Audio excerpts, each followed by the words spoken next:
reducing the non-smokers' exposure to the negative side effects from cigarettes. Just a side note, in this context, a non-smoker is anyone, even if they do smoke, who is not smoking at any given time.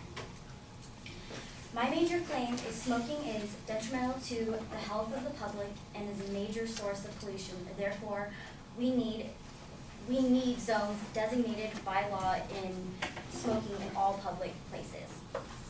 The 3 points I will be covering are 1, zones reduce the exposure of secondhand smoke for the non-smoker, and at 2, zones will reduce the amount of pollution, and 3, smoke zones are effective and practical. My first point is that zones will reduce the exposure of secondhand smoke to non-smokers. The Assembly Bill number 746 states, the Surgeon General of the United States has found that there is no risk-free level of exposure to secondhand smoke. By informing all people of areas where secondhand smoke is going to be allowed, the non-smokers are able to avoid the smoking areas and thus reduce their exposure to the harmful effects of the secondhand smoke. The Federal Centers of Disease Control and Prevention claims that the secondhand smoke exposure causes 50,000 premature deaths annually. That's 50,000 premature deaths. These zones will reduce the amount of deaths due to the secondhand smoke simply because they reduce the contact, because you can simply avoid going to that area if you don't want to be around it.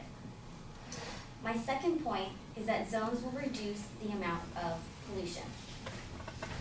According to the Journal of Environmental Research of the Public Health, it states, discarded cigarette butts are a form of non-biodegradable litter, carried off as runoff from the streets to the drains, to rivers, and ultimately to the ocean and its beaches. Cigarette filters are the single most collected item in international beach cleanups each year. One way the zones can help reduce pollution is by having an abundance of cigarette disposal receptacles, making it more convenient and desirable to properly dispose of the cigarette butts. Another way the zones will strongly help reduce pollution is by concentrating all of the littered cigarette butts into one area, creating a more manageable cleanup of the cigarette butts, therefore resulting in less pollution ending up in the ocean. My third point is that smoke zones are effective and practical.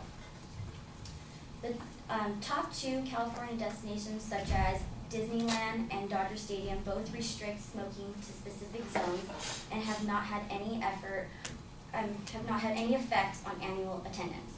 In 1992, the year before the Dodgers implemented the smoking restrictions, the annual attendance number was 2,473,266.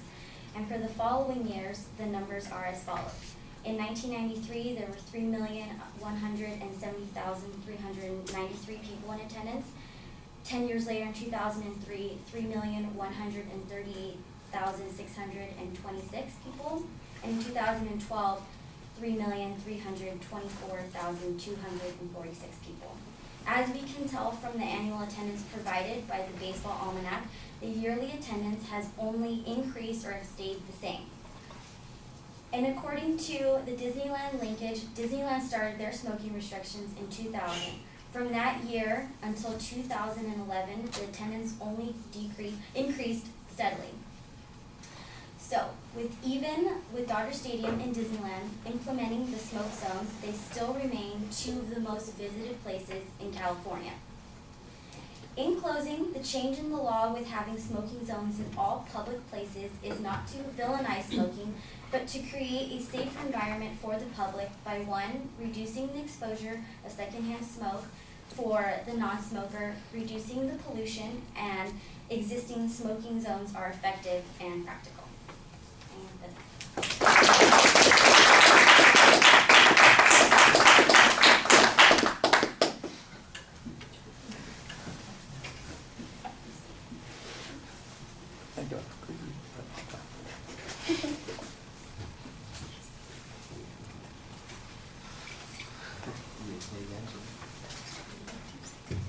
Next thing you know, we're gonna have to smoke in the Ziploc baggies on the bed sheets.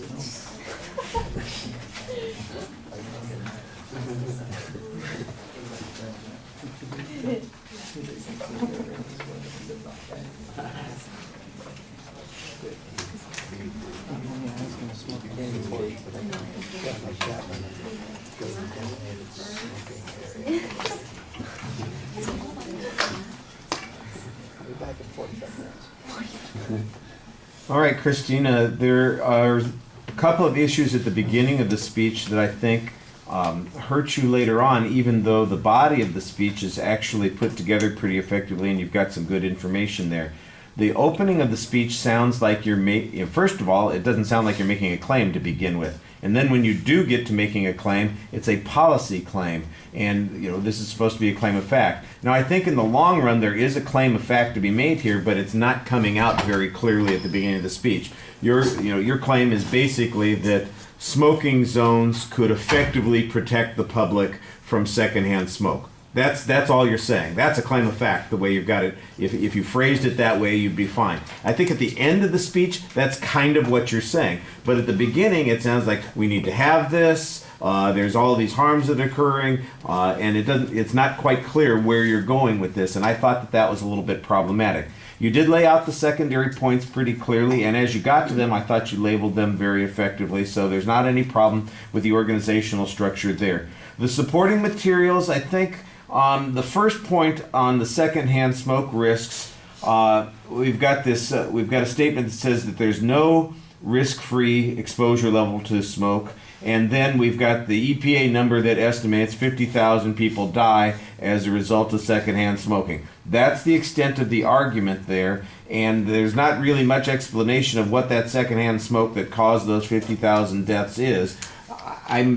I think there needs to be a stronger argument here because there are people, for instance, among those 50,000 people are plenty of folks who had long-term contact with smokers as opposed to the casual contact that you might run into in the public places that you're talking about.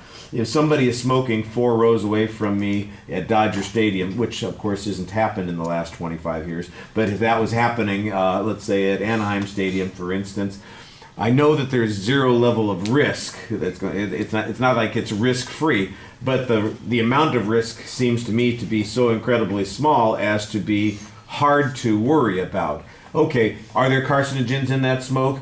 Are there things that could be allergens for me? Yes, but you know what? I get the same kind of stuff from the bad breath the guy sitting next to me too. I'm not sure that the risk level is that much greater. The 50,000 people that are dying, what are the circumstances in which they're exposed to that kind of thing? That's one of those things I think we could use a little bit more information on.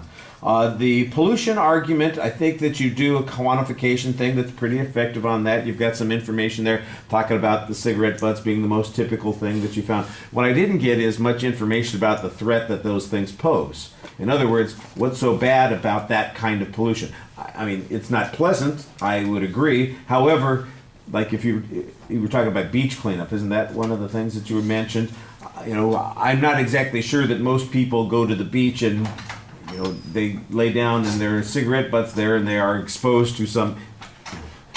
I'm going to get cancer because there was a cigarette butt on the thing. It's unpleasant to look at, but I don't even know how much there is. Even though it's the most collected item, is it substantial enough that anybody would be affected by it or notice it? I think you need a little bit more information on that point, especially on the health risk kind of stuff. If you're just talking about littering, I think that the same thing would be true of just about any product that people throw away, not just cigarette butts. Cigarette butts is the most because, like you said, you've got that quantified, but it's the most because we've changed a lot of other things over the years. What used to be the most would be the pull tabs on the soda cans, but the pull tabs on the soda cans don't pop off anymore. You guys ever see one of those old movies or TV shows where they pop the tabs off? Yep. That used to be the most frequent thing that you'd find on the beaches. So it changes, but even then, it wasn't that big a deal. It's not like, although Jimmy Buffett did do a song about it. All right, but I like the evidence that you cited. I thought you did a good job citing the sources for the most part, so that was really pretty effective. And your delivery is fine. I think your voice projects pretty effectively. Sometimes you need to change the pace a little bit or pause at a couple of spots so that it doesn't sound like you're just going through the presentation, but you're talking to us. Delivery things matter for an audience. They want to listen to what you're talking about. And even though it's an argument and we're trying to focus on what the content and the reasoning and all those sorts of things, you also want to come across as a person that's trying to gain the audience's ethos, and they're going to see you as a credible person.